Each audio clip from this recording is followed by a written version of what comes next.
आशा करती हूँ, उम्मीद करती हूँ आप सभी बहुत अच्छे होंगे। और मैं जो आज का टॉपिक लेके आई हूँ वो है राष्ट्रीय अनुसूचित जाति आयोग से। हमारा भारत जो है कई सारे जो है जाति धर्मों में बटा हुआ था, जिसमें से शूद्र और जो है अनुसूचित जाति और जनजातियों के साथ जो बहुत भेदभाव हुआ था, और इनको जो मंदिरों में शिक्षा का अधिकार, कार्य करने का अधिकार जो है नहीं दिया जाता था, और इन्हें बहुत प्रताड़ित किया जाता था।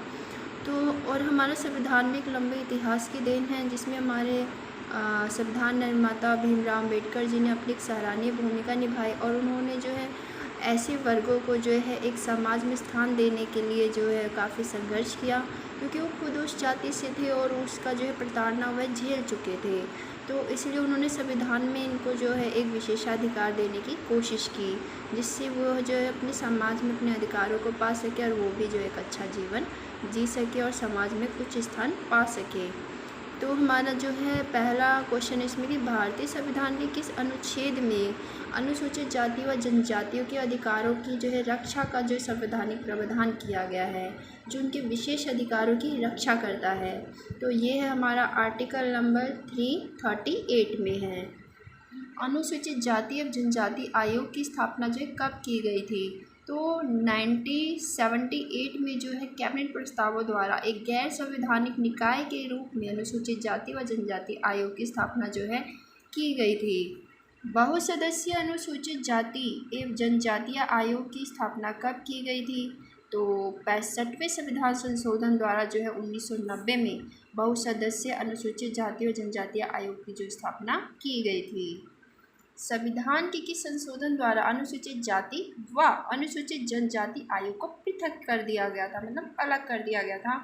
तो ये था 89 जो हमारा संशोधन हुआ था, इसके द्वारा जो है अनुसूचित जाति व जनजाति आयोग को पृथक कर दिया गया था, अलग अलग भागों में बांट दिया गया था इन्हें, और ये 2003 में किया गया था।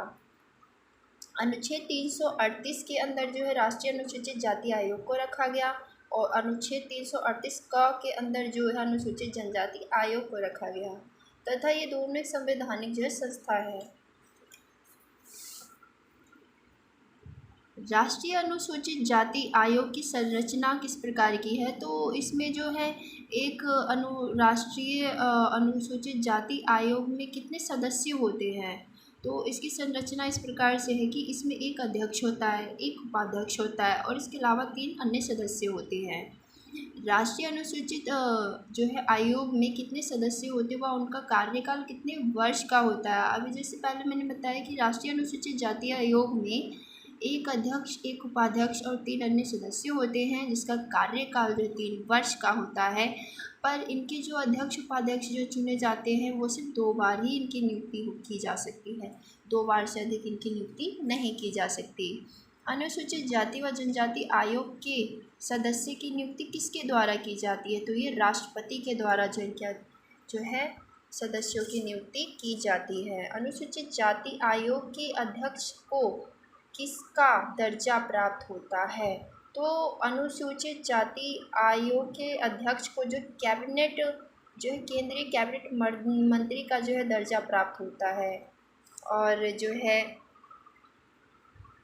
उपाध्यक्ष को जो है केंद्रीय राज्य मंत्री का जो है दर्जा प्राप्त होता है।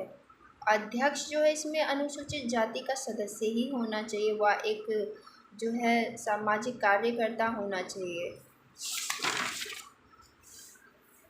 आयोग अपने वार्षिक प्रतिवेदन किसके समक्ष जो है मतलब प्रस्तुत करता है? तो आयोग अपनी वार्षिक प्रतिवेदन जो राष्ट्रपति को समक्ष में जो है प्रस्तुत करता है, जिसमें कि वो अपने साल में कितने साल में जो है क्या क्या कार्य उन्होंने अनुसूचित जाति और जनजाति आयोग के अधिकारों के संरक्षण के लिए, उनके विकास के लिए, उनकी उन्नति के लिए उन्होंने क्या क्या जो है कार्यक्रम किया है, क्या क्या उन्होंने जो है नीतियाँ बनाई हैं। तो ये सारा जो है प्रतिवेदन जो है 1 साल का ये अपना राष्ट्रपति के समक्ष जो है प्रस्तुत करते हैं। धन्यवाद। आशा करती हूँ, उम्मीद करती हूँ आप सभी को मेरी कोशिश पसंद आई होगी, और आप सभी जो इसे लाइक सब्सक्राइब ज़रूर कीजिएगा। दिल से आप लोगों का धन्यवाद।